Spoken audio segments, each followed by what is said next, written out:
Hello every one അസ്സാം വലൈക്കും. അപ്പോൾ ഇന്ന് നമ്മളുള്ളത് എടപ്പാള് തൃശ്ശൂർ റൂട്ടിൽ ദുബായ് മാളിൻ്റെ ഓപ്പോസിറ്റ് ഒരു എക്സ്പോ വന്നിട്ടുണ്ട്. അവിടെയാണ് നമ്മളുള്ളത്. വീഡിയോയിലേക്ക് പോകുന്നതിന് മുമ്പ് എൻ്റെ ചാനൽ ആദ്യമായിട്ട് കാണുന്നവരാണെങ്കിൽ തീർച്ചയായിട്ടും ഒന്ന് സബ്സ്ക്രൈബ് ചെയ്യുക. അവിടെ ഉള്ള സാധനങ്ങളെല്ലാം തന്നെ പുറത്തുനിന്ന് വാങ്ങുന്നതിനേക്കാളും വില കുറവിൽ നമുക്ക് കിട്ടുന്നുണ്ട്. ടോയ്സ് എല്ലാ ഐറ്റംസും ഉണ്ട് അവിടെ. വീട്ടിലേക്ക് വേണ്ട ഒരുവിധ സാധനങ്ങളെല്ലാം ഉണ്ട്. പ്ലാസ്റ്റിക്കിൻ്റെ പാത്രങ്ങളുണ്ട്. എല്ലാം നല്ല അഫോർഡബിളായ പ്രൈസിനാണുള്ളത്. ഞങ്ങൾ മരത്തിൻ്റെ തവി അതുപോലെ പത്തിരി പലക എല്ലാം വാങ്ങി. പത്തിരി പലക ഏകദേശം ഒരു 500 റുപ്പീസ് വരുന്നുണ്ട്. പിന്നെ ക്യൂട്ടായിട്ടുള്ള എന്ത് സാധനം കണ്ടാലും നമ്മൾ ജസ്റ്റ് ഒന്ന് ഫോക്കസ് ചെയ്യും. അതുപോലെ മരത്തിൽ ചെയ്തിട്ടുള്ള നല്ല ക്യൂട്ട് ഹോം ഡെക്കറേഷൻ ഐറ്റംസ് ഉണ്ടായിരുന്നു. എല്ലാം ജസ്റ്റ് നമ്മളിങ്ങനെ കണ്ടു എന്നുള്ളൂ. വാങ്ങിക്കാൻ ഉദ്ദേശമില്ലാത്തതുകൊണ്ട് റേറ്റ് ഒന്നും ചോദിച്ചില്ല.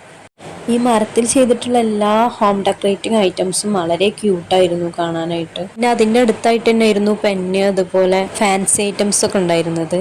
അതുപോലെ ഈ പൊട്ടിൻ്റെ ബോക്സിന് ഏകദേശം ഒരു 20 റുപ്പീസേ വരുന്നുള്ളൂ. അതുപോലെ ഈ നൈൽ പോളിഷിന് 20 റുപ്പീസ്, ഇതിന് 15 രൂപയാണ് വരുന്നത്.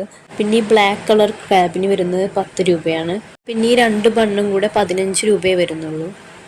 അതുപോലെ ഈ ബാഗിന് 150 റുപ്പീസാണ് വരുന്നത്.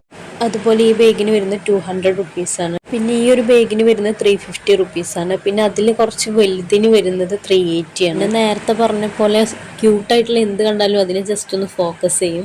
പിന്നെ കുറച്ച് കഴിഞ്ഞപ്പോൾ പ്ലാസ്റ്റിക് ഫ്ലവേഴ്സിൻ്റെ ഒരു ഏരിയ ആയിരുന്നു. ചില ഫ്ലവേഴ്സൊക്കെ നല്ലോണം റിയലിസ്റ്റിക് ആയിട്ട് തോന്നിയിരുന്നു. ഇപ്പോൾ ഈ റോസ് ഫ്ലവർ കണ്ടാൽ ശരിക്കും റിയലാണെന്ന് തോന്നിപ്പോകും. അപ്പോൾ ഇത്രേ ഉള്ളൂ ഗൈസ്. അപ്പോൾ എൻ്റെ വീഡിയോ ഇഷ്ടപ്പെട്ടെങ്കിൽ തീർച്ചയായിട്ടും ചാനൽ സബ്സ്ക്രൈബ് ചെയ്യുക. ബൈ.